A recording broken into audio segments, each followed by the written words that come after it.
All right, we carry on with the State of the Nation on this 4th day of July 2022 with less than 35 days to the August 9th polls.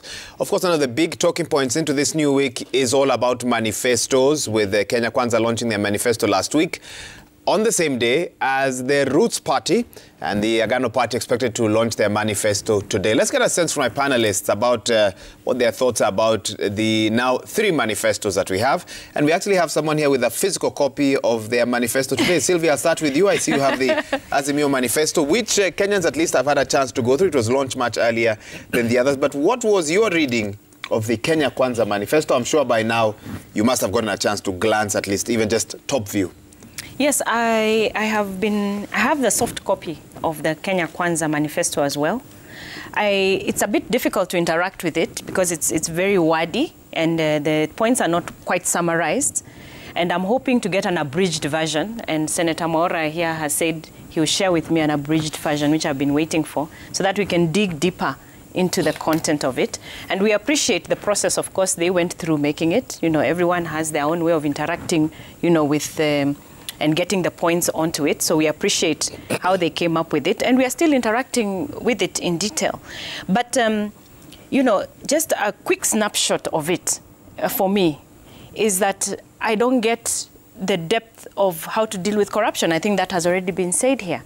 I am also looking for the depth with which we are sure that the devolved units are going to be protected completely. Sometimes I fear, and I'm still interacting with it, but just from listening to the narratives around the Kenya Kwanza manifesto, I fear very much that we are still holding on to a lot of funds at the national level as opposed to, you know, devolving much more funds down to the counties. It is our hope, and it's our really sincere hope, that the next government will devolve over 40% of the national funds, 40% the Deputy President national funds. Publicly state that that's the first thing, one of the first things they'll do, fully devolve that which was meant to be devolved from the beginning, or you don't take I still haven't promise at face value. Interacted with the manifesto so that I can see that detail, so that I can fully internalize the detail. You know, for us in Azimio, it has been clear that devolution is the key to Kenyans' solutions and problems. You have to send more money down to the counties because the devolved functions are the things that first Kenyans have to interact with, the things that affect their everyday life, the things that will actually even change the economy. So the devolution becomes a central part of how we are going to deal with our problems in the next cycle, political cycle. So I'm still interacting with it so that I can see to what depth and to what level have we elevated devolution as a solution to Kenyans' problems. And you know, we cannot understate what devolution has done for Kenyans. You cannot understate. I mean, I was in the village this weekend, and you can see the things that, you know, devolution has done to the people right at the counties. And let me just also mention something small that Senator Mwaura had brought up. And this is the issue of the Big Four agenda that, you know, Kenya Kwanza keeps saying that has completely stalled because because the Right Honorable and because of the handshake, they keep saying that, you know, the Big Four agenda has stalled. And I want to correct my friend here, Senator Mwaura, who is a fighter for people living with disabilities. You know, mental health, which is something Mwaura and I have interacted with very closely. Just the other day, NHIF has expanded their mandate for mental health to cover all mental health issues. What a big step, what a big stride. We already now have a law on mental health, which I am particularly proud of. And we are also having conversations on how diet and mental health go together. So sometimes when you hear, and we have to be very clear, when we talk about the place of maize for our own personal health, we have to remember that we have to go back to our basics to deal with even mental health, things to do with cancer and things like that. So there's a reason why you're beginning to hear the call that we need to move away from maize and go to sorghum and millet and other traditional foods that we have sort of, you know, taken away. And again, we must stop politicizing the things that should not be politicized. We have to speak to Kenyans with the reality of the things that it is. We've interacted with the health issues significantly now from the time of the handshake up to now. You know, the universal health care. Who does not know that the universal healthcare rolling out has been happening? The same as restructuring of NHIF, which is to help Kenyans have full access to healthcare, to high-quality healthcare. That we know. So this conversation that the Big Four has stopped, has ended in a way to paint, you know, the Right Honorable Raila in a negative way, it is really, really unfortunate, Wahiga Mora. So just to mention something on that. Okay. Bwana, straight off the back of that, I don't know if you've gotten a chance to have a better reading of the Kenya Kwanza Manifesto, now that it's the latest one out. Do you get the sense that the slogans that Kenya Kwanza have been popularizing out there on the campaign trail were translated into policies that are implementable, that are measurable? I have had a chance to look at the Kenya Kwanza Manifesto, but their launch left more questions than answers. Not the manifesto, but the launch. Yes, and they were launching a manifesto. So it's the manifesto that Kenyans are asking, because we are wondering if it is a copy-paste of Jubilee Manifesto. When you look at what they are raising, and I'll give you an example. William Ruto and team are saying that they'll set aside 50 billion as Hustler Fund to, you know, look at the issues of young people. And I just want to give you an example that the amount they're trying to set aside is much less than what the President Kenyatta's government has set aside. They're talking about 50 billion, while the Treasury, CS Ukura Tani, allocated 13.1 billion to National Youth Service, 2.2 billion to Kenya Youth Empowerment, 175 million for Youth Enterprise Fund, 170 million for Women Enterprise Fund, and 92 million to Youth Employment and Enterprise Fund. If you add all those, is much more than what they are setting aside. The other inconsistency I find with them is that they're saying they will ensure two-thirds gender. You're saying Azimio has allocated more? I am saying... Sorry, I missed that point. Kenya Kwanza are talking about allocating 50 billion. But if you look at what they are fighting the Big Four and President Kenyatta's government. But if you look at that Big Four and President Kenyatta's government, most of those promises came or emanated from the Jubilee Manifesto. So that I'm asking, did they copy-paste the Jubilee Manifesto? So I have gone back into facts and checked what has Treasury allocated to Women Fund, Youth Enterprise Fund is much more than the 50 billion that we are being told every day. Number two, the other inconsistency I find in Kenya Kwanza is in a manifesto. They're saying that they will implement the two-thirds gender in 12 months. Now, they're talking about both elective and appointive. This is a constitutional principle that says that in elective and appointive bodies, not more than two-thirds shall be the same gender. And if you look at our elections, you cannot implement that in 12 months. The members of parliament have tried that severally. They have failed. What is this magic that William Ruto and team are coming with, particularly on elective? For us in Azimio, we have been very categorical, candid, and explicit. And we have said we have Azimio la wakina mama, not only looking at the two-thirds, but also looking at access to credit facilities, access to money, access and support to businesses that are started by women and youth. We are clear on that. The other issue I find with them, they're talking about appointing judges in 7 days, you know, upon nomination by the JSC. If you look at the history of some of the judges, if you look at the history of some of the appointments, how the vettings are done. They were cleared by the Judicial Service Commission. No. What other evidence that is true. Are you looking for? I'm just saying there are issues that can come up that might require the president not to appoint immediately as nominated by JSC. And therefore, there are certain things that can come up. You cannot say that you will appoint within 7 days. It's a hurdle, you know. Then the other issue I find, Kenya Kwanza are verbose, and they have consistently tried to hide the issues that they've been talking about in a long statement, and Kenyans don't have time to, go through that. They're not able to get the facts. Unlike Azimio, we have got a 10-point agenda. Azimio la ugatuzi, one county, one product. Other than increasing the county allocation, we have one county, one product. Okay. Today we are talking about we're talking about issues of cost of living and production. We are saying that there are counties that can do well under certain circumstances. We are talking about Azimio la ukulima. We are talking about Baba Care that gives everyone an opportunity to enjoy universal health care. They're not talking about that. They're even talking about, affordable housing. Look at the Big Four agenda. That was a roadmap by President Kenyatta, I'll take this and as they your are last point. I need fighting. Senator Mwaura to They are come in. fighting the same. So they cannot tell us that what President Kenyatta has done is nothing, while themselves they have copy-pasted the Jubilee Manifesto for 2017 and brought the blueprint, the Big Four blueprint in it, and now selling it in different words. I think we must be honest with ourselves. For us in Azimio, we have said the Azimio agenda in our Zekana, and we shall deliver it. Thank you. Senator Isaac Mwaura, I think you have a chance to respond to several allegations made by Fred Okango, that Kenya Kwanza is verbose, using more words than needed, I believe is the definition there, to explain what they want to do, and that it is a copy-paste of the, an amalgamation or a hybrid of the 2017 Jubilee Manifesto with a bit of Big Four thrown into it.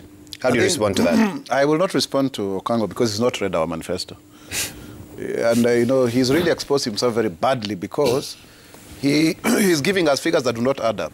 When you tell us that the government of the day gave 13 billion to NYS, which is a corruption-ridden or whatever, what are you telling Kenyans? So you want to tell Kenyans that they benefited from that corruption, and then those 100 millions of viewers cannot be 50 billion. Our program is very clear. We want to have 200 billion shillings on mega projects per county, translate to about 4 billion per county, bottom-up fund. 50 billion is going directly to constituencies to avail credit to people who are 10 million, who are earning on about 5,000 shillings a month, Wahiga Mwaura. And so therefore, we want them to really, marketize, commercialize their ideas as we try to look at the issues to do with the market, the issue of market failure. And Wahiga Mwaura, our manifesto is detailed because we have consulted with the people. The devil lies in the details. If you cannot consult with the people to give you the ideas, that's why you are shallow.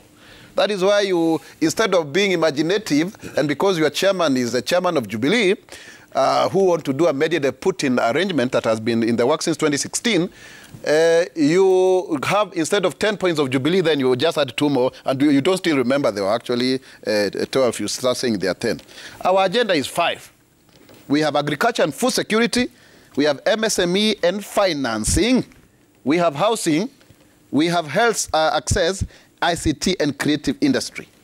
Let me start with health, and I must give credit to where it is due because Senator Kasanga has done a lot of work on mental health, and it's a big issue now. But the truth of the matter is that the UHC failed.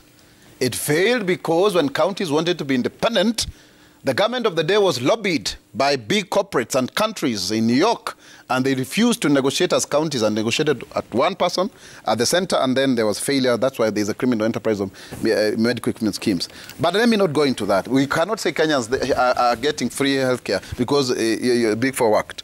On agriculture and food security, really, honestly, my brother, we want to have a quick turnaround. Why? Because when you increase food security, it's to increase productivity per acre. If you are able to increase the number of bags, maize produced from 8 to 15, you are increasing value. If you are able to increase, cattle, meat, the carcass value from 110 to 150, when you're able to increase dairy from 2.5 kgs to about 7.5, you are talking people getting money into their pockets. And of course, that will reduce the cost of living because then there will be more supply. So that then the market will, prices will automatically adjust. When you come to the issue of foreign exchange, and still agriculture, and why agriculture, I said it's the 50% of GDP, 25 direct, 25 indirect, is that when you look at the amount of money we are spending 90 billion, Wahiga Mwaura, for heaven's sake, to import cooking oil. Why don't we manufacture canola in Nakuru, or sunflower, or soya? so that we are able to reduce this money, because that kind of money, the money we are getting from coffee export is 25 billion, equivalent of the rice that we are importing. So if we are able to increase rice production in Mwea, in Ahero, in Bura, and other schemes, including Gulana Kularu that has failed, Galana Kularu, we will be able to reduce our import. And we are, a lot of our imports is based on food. And when you look at also the other issue is about jobs. And it's very simple. There's direct input. But also in terms of manufacturing. Why? Because 40% of our manufacturing is on beverages.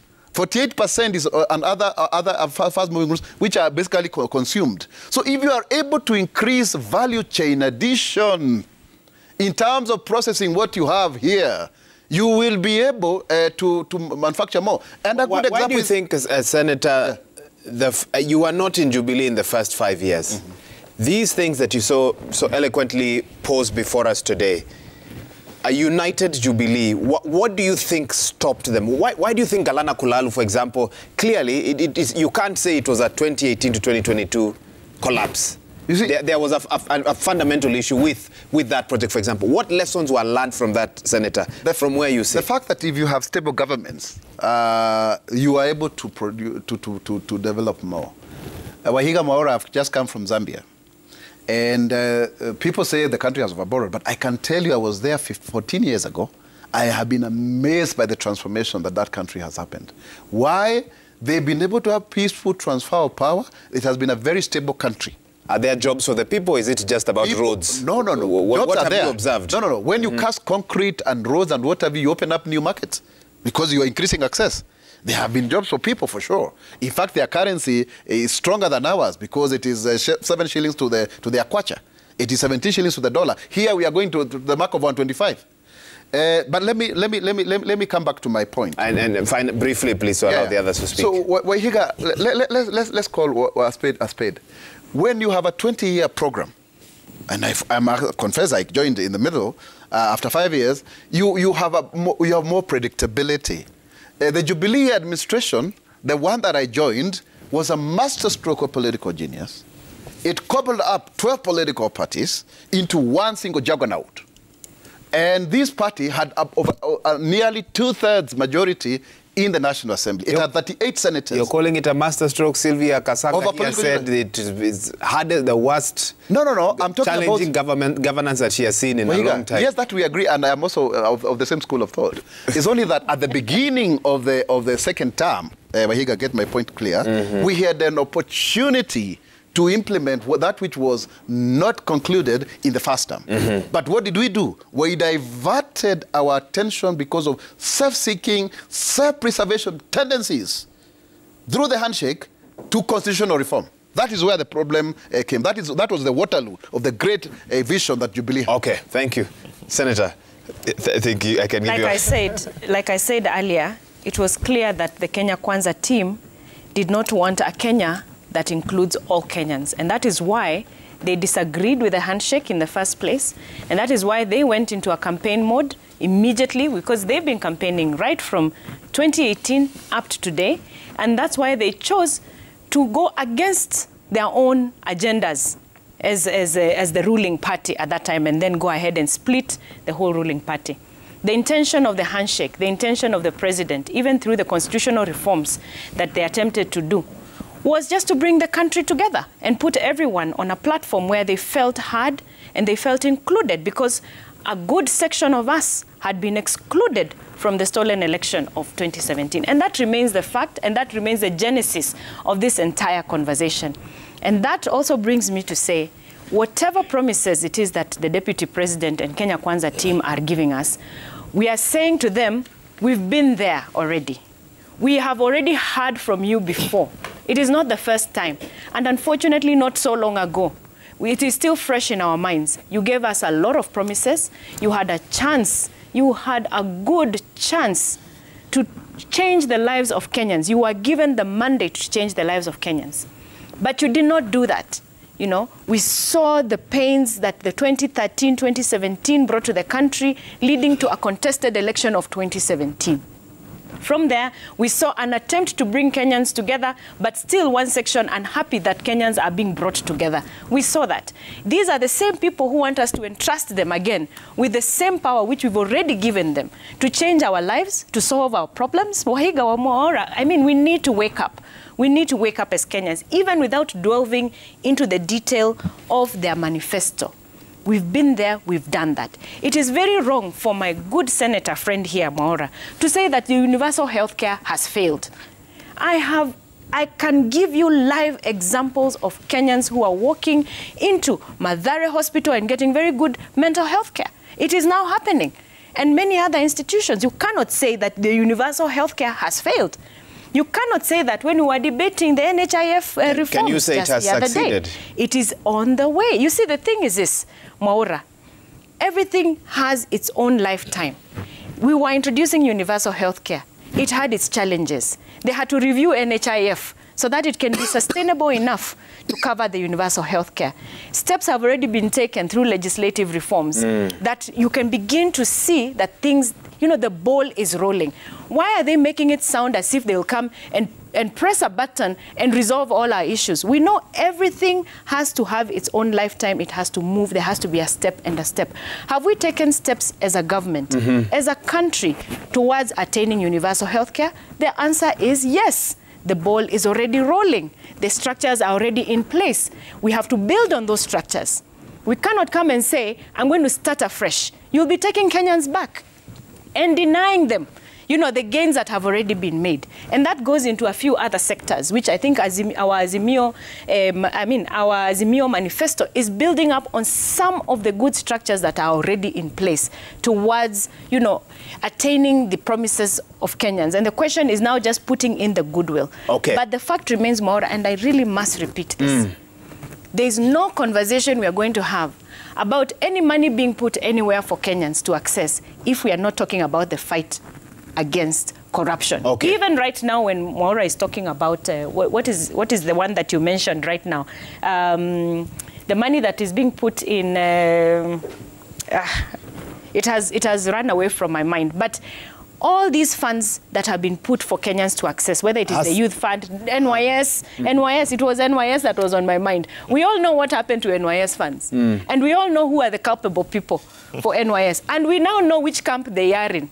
Now we are talking about let us fight corruption first, because the funds are there for Kenyans to access, for youth to access, for women to access, but because of these cartels and corruption, it has failed to reach where it is supposed to reach. I need to take feedback, but before that, we must remind Kenyans of the other presidential candidates. Oh, yes. And the other, there's another manifesto that was launched last week. Yes. The Roots Manifesto. Quick reading of it. Interesting is what I can say. Interesting is what I can say. I know Kenyans, we are always very cautious when it comes to marijuana, you know, and the issues around it, the cultural and what do you call it, the ethical issues around it. But there are some benefits to it. We've seen it in other countries. We've seen the medicinal work of marijuana. And for me, what I would say, an idea that is not well put forward. I would say it's an idea, it's a good idea, but it has not been packaged properly for Kenyans. I am a mental health advocate. You have to first tell me how we're going to deal with mental health issues before you can say to Kenyans, let's plant marijuana, but let us restrict it only for export, and Kenyans cannot have access to it. We have to have a very deeper thinking around such conversations. You don't just throw them out there the way the presidential candidate was throwing it out there and, you know, treating us now to like a reggae fest in his manifesto with all the dancing and everything. I mean, it removed the seriousness that it would have otherwise deserved.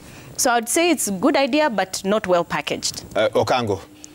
And even as you make your statements, at the end, please tell us your thoughts on the launch of the Roots Manifesto. Yeah, I think before even I talk about Wajakoya's manifesto, on the Kenya Kwanza team, you know, for someone who has been campaigning for people who have been campaigning for 9 years, and then you come up with a mix of Jubilee Manifesto of 2017 and the Big Four agenda blueprint, it's underwhelming.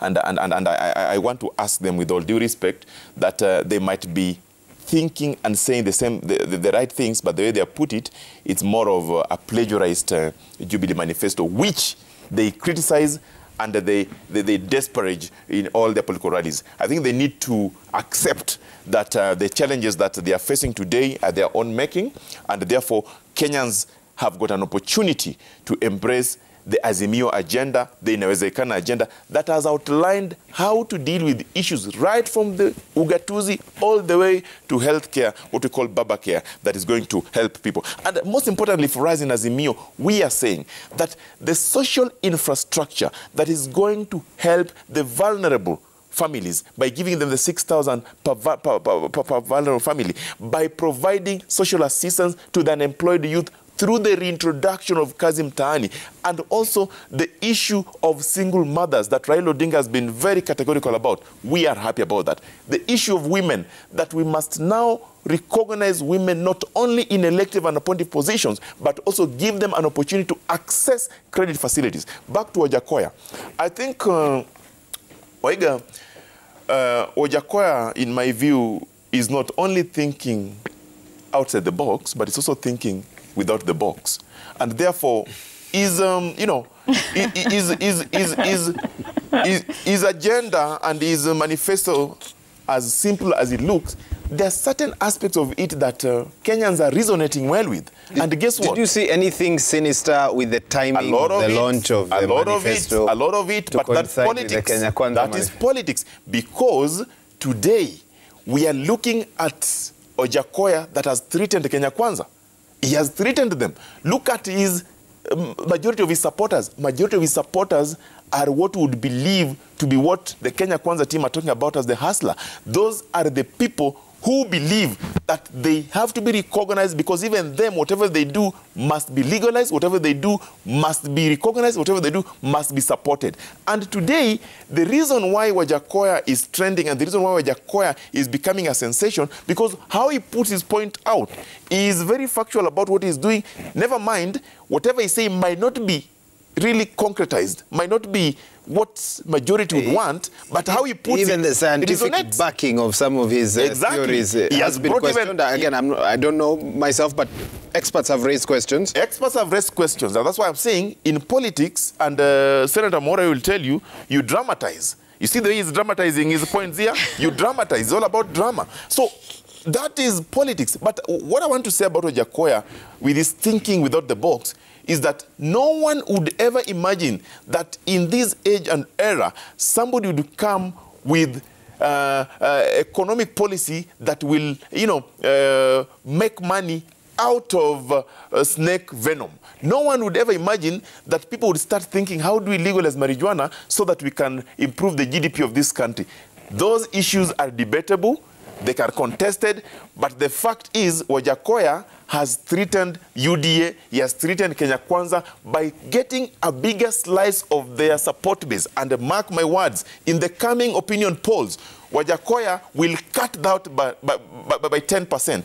And will cut what by 10%? Will cut their support base by over 10%. Now he has cut it by 7%. Those are not my words. They are opinion polls presenting to us, and we have read that. So for me, I am not worried about Wajakoya.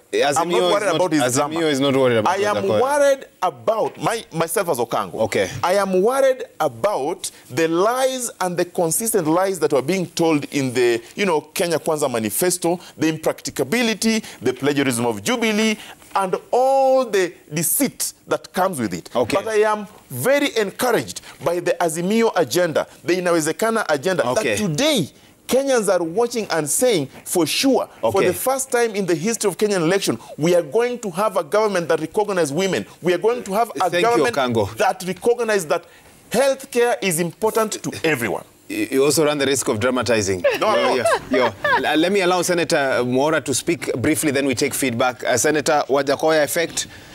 I think organic or... subterfuge, small screen, innuendo, the essence of political competition. And therefore, my guy here, who is almost sounding like a preacher man, should know that we are all, in this stage to prosecute our case. And so, therefore, if you fail to prosecute yours, I am here to robustly argue the case of the Azimio against their, to bring out their lies and to make sure that, Kenya Kwanza has carried the light of day. Because that's the point. We are the alternative. We are the future, and we have no doubt about that. We have a concrete agenda, and I'm very, very surprised because my dear sister Sylvia Kasanga and Okango have not read our manifesto.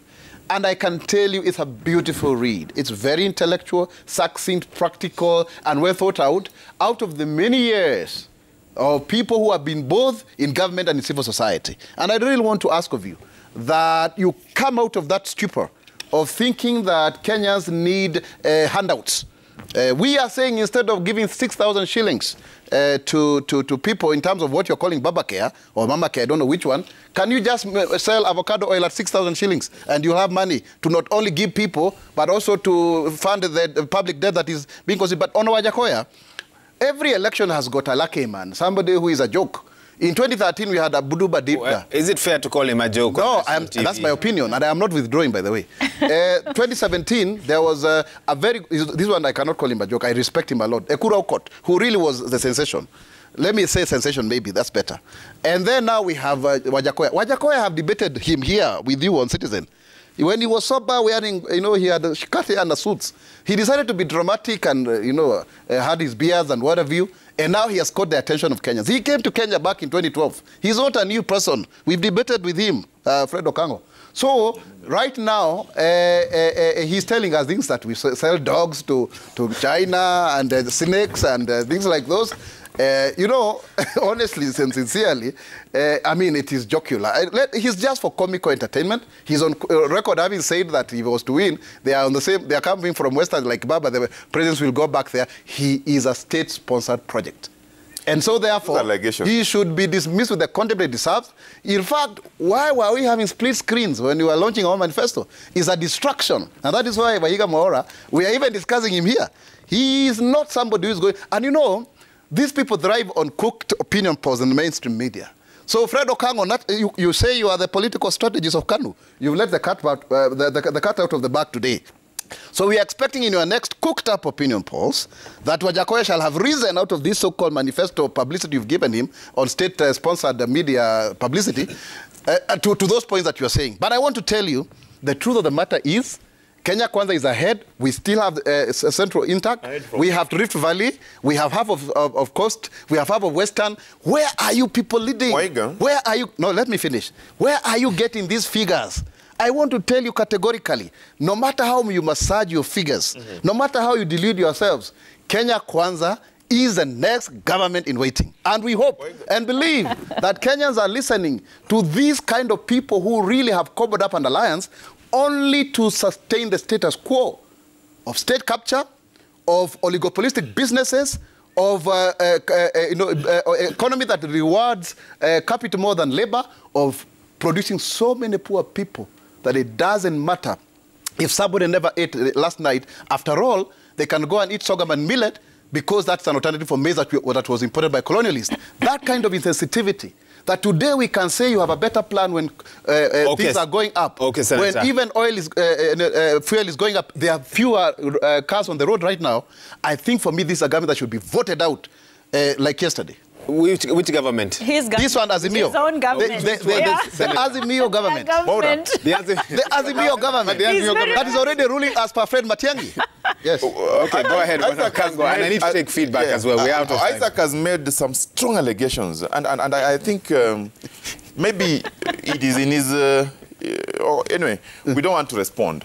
But when we talk about cost of living, it is only in the Azimio agenda that we have put it clearly within 100 days that we are going to lower the cost of living with a focus on unga, energy, and mobile data, because those are issues that Kenyans use every day and affect their lives. And lastly, Waiga, Isaac Mwaura here has talked of so many things, but me, I want to encourage them. I know you are angry. I know you are angry, and Kenyans are angry. But other than being angry, as you're also hungry, there's no food. Kenyans recognize that we are the only political formation that has promised and has got agenda and opportunity and a commitment to lower the cost of living. Today we are talking about politics of unga. I have not heard them give solutions. What I've heard them do in their offices, which is the rooftop of a car, they're saying how President Kenyatta and Raila Odinga have failed to lower the cost of unga. They don't understand the effects of cost of unga are systematic. They have come from all the way seeds, fertilizer, and all those things. So for me, I want to encourage them. And other than being angry, please recognize those that Kenyans are angry. They need food. Azimio la Umoja has an agenda to lower the cost of living. That is what we are going to do. We are not going to fight you because I know you want to fight us. You are not going to punch us. Please don't punch us. We are fighting for Kenyans. We don't want handouts, we want hands up. Okay. Not handouts, but hands up. Yeah. Okay, okay. Thank you. Let's take a look at what Kenyans have to say this morning. This is Daybreak, hashtag Daybreak, SMS line 22422. What a debate we're having this morning. I wish we had more time. Okay, we start with SMSs or tweets? Tweets, okay. That's what you're saying, but hashtag Daybreak. Athanas Mavuti, you say the Kenya Kwanza Manifesto is specific and achievable as compared to Azimio, which is general. The only thing they're not telling us is how they will get the money. It's only Wajakoya who has the idea on where he'll get the money to finance his manifesto. Okay, that's an interesting one there.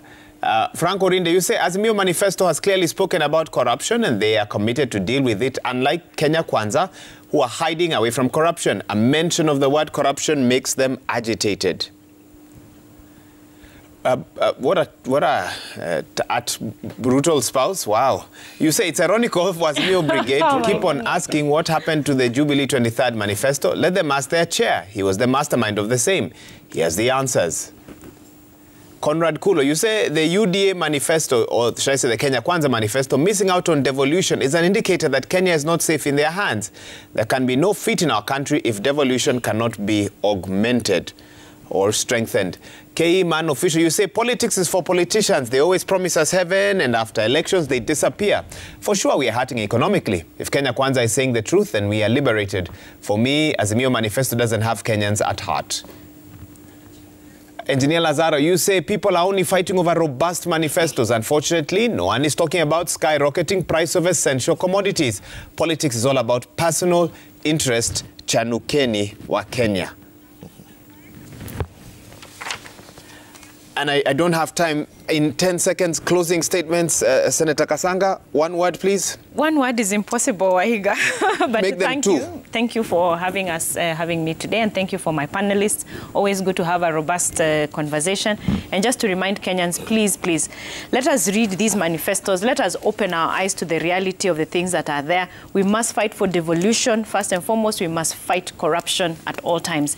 Anyone who is not putting the fight against corruption as number one, then Kenyans, you need to let them go home and go and rest. Let those who want to fight corruption come into power and solve our economic problems. Okay, thank you. Fred Okango, briefly, please. They started by painting this country yellow. They never knew it was undercoat. Today, we are painting it blue because it's the presidential court and permanent court. Vote Azimio. Okay, and then Senator Mwaura. I think I want to tell Kenyans that we in Kenya Kwanza have interacted with you, we feel you, we love you, we want to govern together. The bottom-up economic model is just not an economic model, it's a governance model so that everybody can have a fair chance at life. Thank you. Well, Kenyans, you will have the final say on the 9th of August, but for us here, we continue to bring you leaders to help analyze various manifestos and for you to understand some of the issues. But of course, the issue of the cost of living and so much more is a big one today, and it's one that we'll keep having here on Citizen TV. Thank you so much to my panelists. Once again, I thank you so much, Senator Isaac Mwaura, for joining us today. We've had Fred Okango, who's the Political Affairs Secretary at KANU, and Senator Sylvia Kasanga also on the program today. But at this moment, we take a break. When we come back, there's more to life than politics, although politics is very important at a time like this.